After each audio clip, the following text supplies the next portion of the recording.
Assalamualaikum warahmatullahi wabarakatuh. Selamat pagi, siang, sore, dan malam teman-teman semua. Perkenalkan, saya Muhammad Maulana, NIM 195112490001. Baiklah, pada kali ini kita akan membahas jurnal dengan judul Effect of Partial Substitution of Gluten-Free Flour Mixture with Chia, Flour on Quality of Gluten-Free Noodle dengan penulis Heather Leven. Video ini dibuat atas dasar dalam pemenuhan tugas makanan kesehatan. Baiklah, langsung saja yang pertama latar belakang kita bahas. Penyakit celiaka adalah penyakit radang usus kecil yang disebabkan oleh konsumsi protein gluten dari gandum, barley, dan gandum hitam pada individu yang memiliki kecenderungan genetik. Saat ini, satu-satunya pengobatan penyakit celiaka yang efektif adalah kepatuhan seumur hidup pada diet bebas gluten.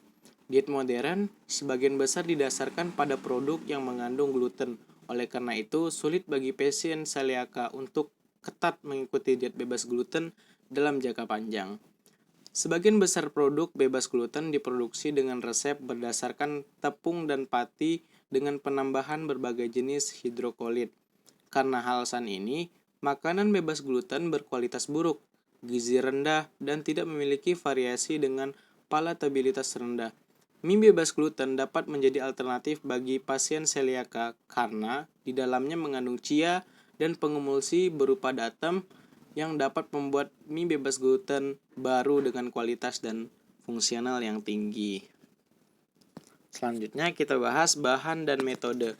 Untuk bahan sendiri, yang pertama ada tepung beras, chia, pati jagung, telur, garam, santan, CSF, ester asam tartat dari monodiglisarida atau dalam kurung datem.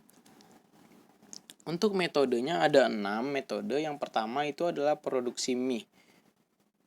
Bahan dasar mie kontrol adalah tepung beras bebas gluten. Tepung bebas gluten yang digunakan dalam produksi mie diganti dengan CSF dengan tingkat 0, 10, 20, dan 30%. Ester asam tartat diasetil dari mono dan diglisirida atau datem digunakan sebagai pengemulsi pada tingkat 0 dan 0,8 atau pada tingkat basa tepung. Yang kedua itu adalah analisis kimia. Karena keunggulan teknologinya, hanya sampel yang ditambahkan datem yang digunakan untuk analisis kimia dan sensorik. Sampel dianalisis untuk kelembapannya, protein, lemak, dan asam fitatnya. Selanjutnya, metodenya pengukuran warna. Pengukuran warna dilakukan dengan menggunakan Minolta Thermometer CR400. Nilai numerik dinyatakan sebagai terang, kemerahan, dan kekuningan. Selanjutnya yang keempat adalah properti memasak. Kenaikan volume dihitung sebagai persentase perbedaan volume mie mentah dan matang dibagi volume mie mentah. Kenaikan bobot ditentukan selisih persentase bobot mie mentah dan matang. Namun ini dihitung setelah mie ditiriskan dibagi berat mie mentah. Selanjutnya kita bahas analisis sensorik. Sampel mie disajikan pada panelis yang tidak terlatih dengan 26 orang panelis untuk mengevaluasi kehalusan permukaan, bintik, retakan, dan penampilan mie mentah dan lengket, rasa, bau, dan kekenyalan mie yang dimasak. Selanjutnya analisis statistik. Data dianalisis dengan menggunakan software statistik JPM 8.0. Baik, langsung saja kita bahas hasil dan diskusi dari jurnal ini. Yang pertama, sifat kimia mie bebas gluten. Peningkatan jumlah CSF dalam formulasi mie meningkatkan kadar protein, lemak, PA, fosfor fosfat, AC, dan TPC sampel mie secara signifikan. Selanjutnya, memasak mie bebas gluten. Sifat memasak mie bebas gluten. Mie bebas gluten yang mengandung CSF memiliki peningkatan volume dan peningkatan berat yang lebih tinggi daripada sampel mie kontrol.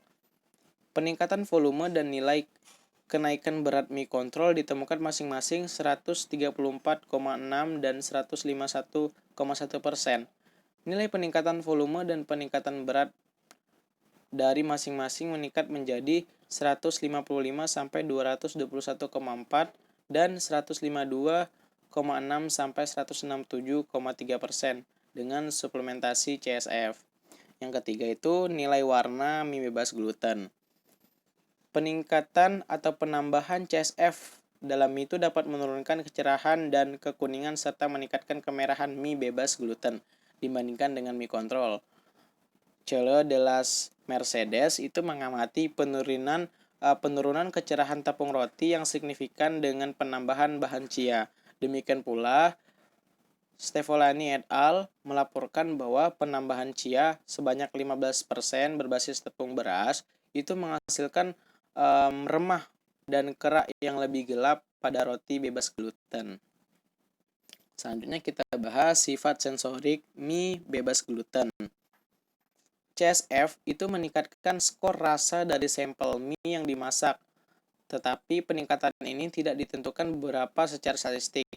Penambahan CSF sebesar 30% mengalami penurunan, terutama pada nilai kehalusan permukaan, bintik, dan nilai kemampuan pada sampel mie mentah dan nilai kekenyalan.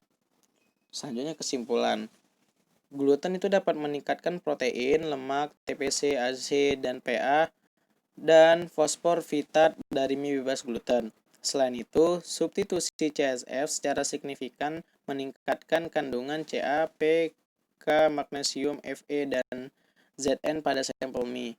Penambahan CSF menurunkan kecerahan mie bebas gluten dan membuat warnanya gelap. Jika dibandingkan dengan kontrol, peningkatan volume yang lebih tinggi dan nilai peningkatan berat diperoleh dengan penambahan CSF. Datem sebagai pemulsi itu meningkatkan kualitas mie bebas gluten dengan dalam hal peningkatan volume dan peningkatan berat. Baik teman-teman semua, cukup sekian presentasi dan penjelasan terkait jurnal ini dari saya. Apabila ada kekurangan, saya mohon maaf. Dan apabila ada pertanyaan, teman-teman bisa bertanya di kolom komentar. Terima kasih, saya tutup. Wabillahi taufiq wal hidayah. Wassalamualaikum warahmatullahi wabarakatuh.